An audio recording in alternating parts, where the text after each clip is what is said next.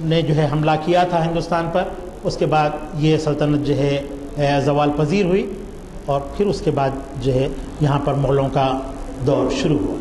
اگر کسی کو کوئی سوال کرنا ہے تو کر سکتے ہیں۔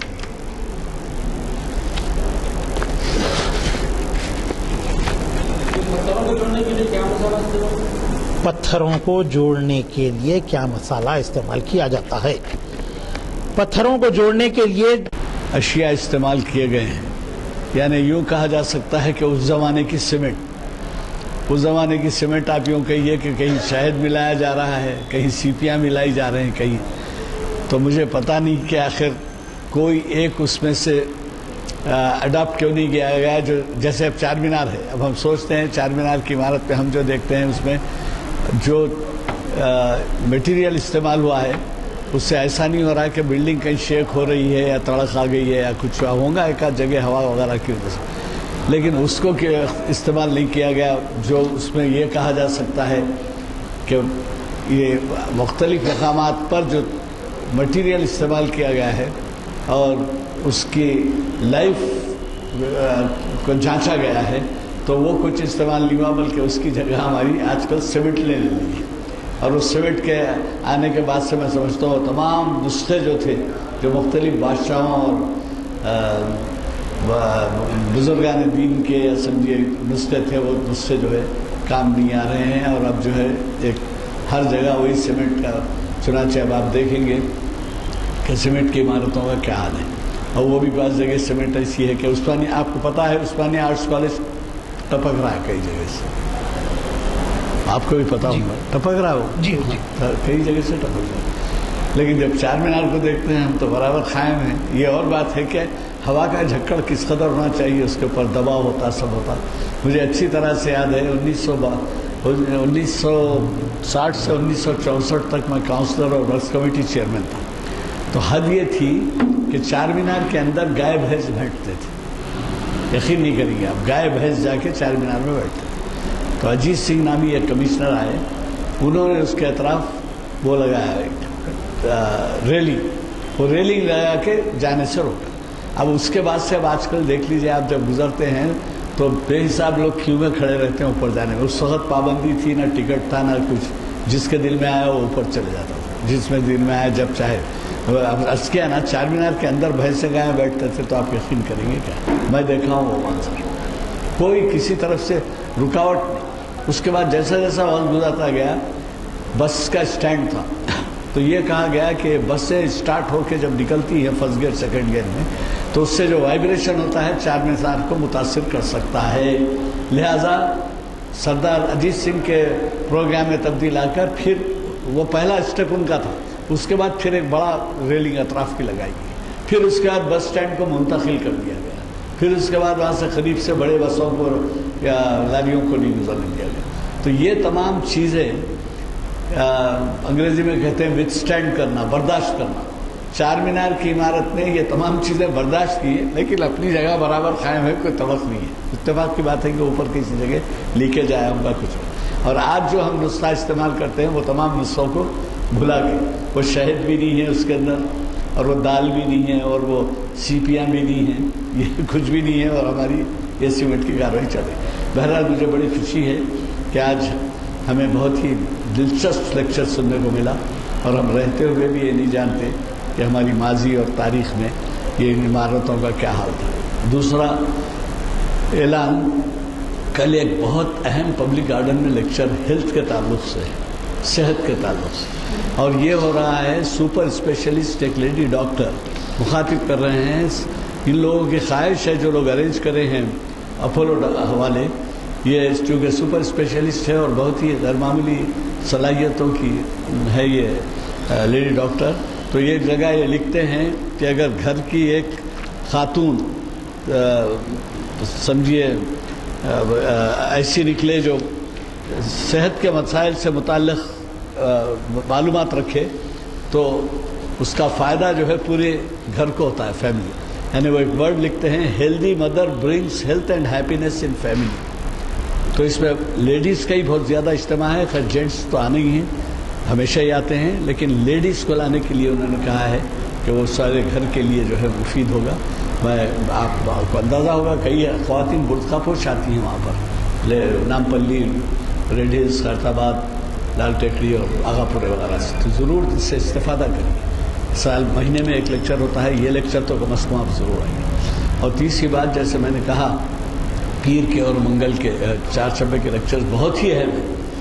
پیر کا اسحاق کمال خادری صاحب کا ہے اور چار شبے کا مصطفیٰ بجاج صاحب کا ہے۔ تو مجھے قوی توقع ہے کہ نہیں، مصطفیٰ بجاج دی، چار شبے کا کس کا لیکچر ہے؟ ہاں، مصطفیٰ بجاج صاحب کا لیکچر۔ آپ اس وجہ سے بھی تشریف لائیے کہ مصطفیٰ بجاج پچھلے ہفتے 3-4 دن کے لیے بہت شدید علیل ہو گئے تھے، 3-4 دن گلوب ہاسپٹل میں رہے، اور وہ ہمارے ہاں خاص طور پر اس لیے بھی بہت ان کی قدر کی جاتی ہے کہ اقبال کے فارسی کلام کا اردو میں ترجمہ کیے، اور ان کا بین الاقوامی طور پر جو ہے ان کی شہرت ہے وہ کلام ہے، اور 800ویں نشست کے اندر ان کو بھی اعزاز بخشا گیا، وہاں پر تہنیت پیش کی گئی۔ تو مجھے یقین ہے کہ آپ ضرور یہاں پر ان کے خطاب کو سماعت فرمائیں گے۔ میں آپ سب کی طرف سے ہمارے آج کے، پہلے تو اللہ کا شکر ادا کرتا ہوں کہ ایسوں کی صحبت نصیب ہو رہی ہے۔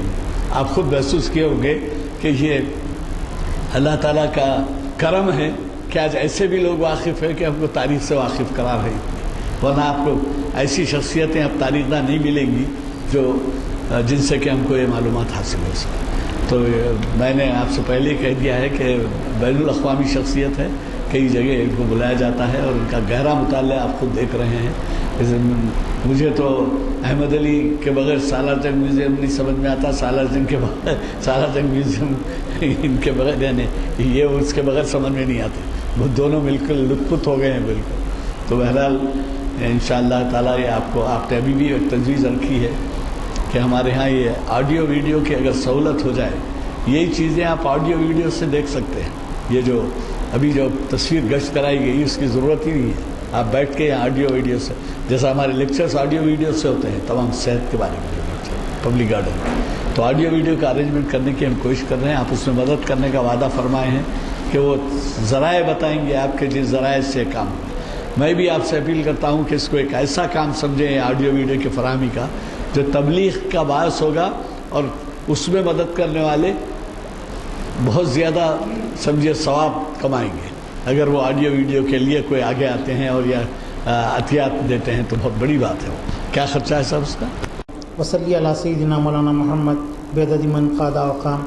اے اللہ ہمارے گناہوں کو معاف فرمائیے، اے اللہ ہماری خطاؤں کو درگزر فرمائیے، اے اللہ جو بیمار ہیں انہیں صحت عطا فرمائیے، اے اللہ جو بے روزگار ہیں انہیں روزگار عطا فرمائیے، اے اللہ جو ادارے تعلیمی کام کو لے کر کے چل رہے ہیں، اللہ انہیں صبر و استقامت کے ساتھ تعلیم کا کام انجام دینے کی جو ہے توفیق عطا فرمائیے، اے اللہ جو لوگ بے قصور جیلوں میں محروس ہیں اللہ ان کی رہائی کا بندوبست فرمائیے، اے اللہ جو بیمار ہیں انہیں شفا عطا فرمائیے، اے اللہ جو لڑکیاں بن بیاہی بیٹھی ہوئی ہیں اللہ ان کی شادیوں کا بندوبست فرمائیے۔